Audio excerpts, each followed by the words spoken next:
Assalamualaikum warahmatullahi wabarakatuh. Waalaikumsalam warahmatullahi wabarakatuh. Perkenalkan, nama saya Ibnu Laila dan di samping kanan saya Yuda Fida Delia. Saya di sini akan mempresentasikan tugas dari Bapak tentang sejarah dan perkembangan komputer dari masa ke masa. Komputer pertama kali ditemukan pada tahun 1822 oleh seorang ahli matematika asal Inggris, yaitu Charles Babbage. Mulanya Babbage bermaksud untuk menciptakan sebuah mesin hitung bertenaga yang dapat menghitung tabel angka. Mesin tersebut kemudian ia beri nama di France Engine O, yang digadang-gadang sebagai komputer pertama di dunia. Bentuk di France Engine O sendiri sangat jauh berbeda dari kebanyakan model komputer modern saat ini, yang dulunya hanya bisa menghitung angka dan sekarang bisa melihat gambar dan lain sebagainya.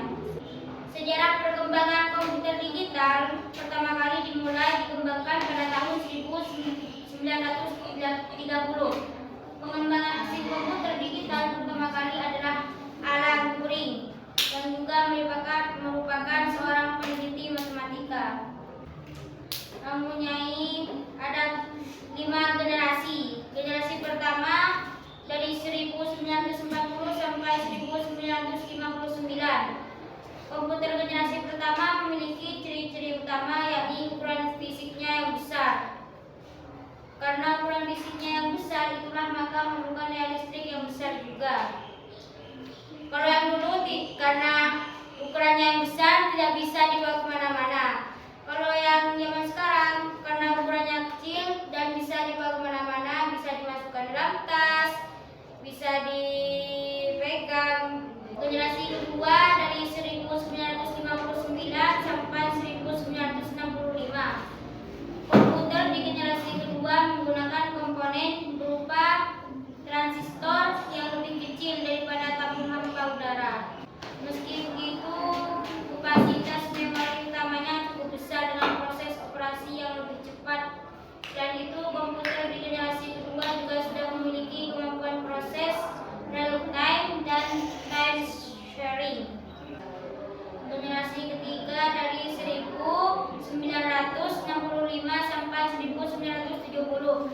Komputer di generasi ketiga ini sudah memiliki ukuran yang lebih kecil karena menggunakan komponen EV, Integrated Circuits, sehingga hemat menggunakan listrik. Proses operasinya juga berjalan lebih cepat dan tepat dengan kapasitas memori yang lebih jauh lebih besar. Jadi semakin kecil. Generasi keempat dimulai tahun 1970. Personal komputer sudah mulai berkembang di generasi ini. Contoh produknya adalah Apple.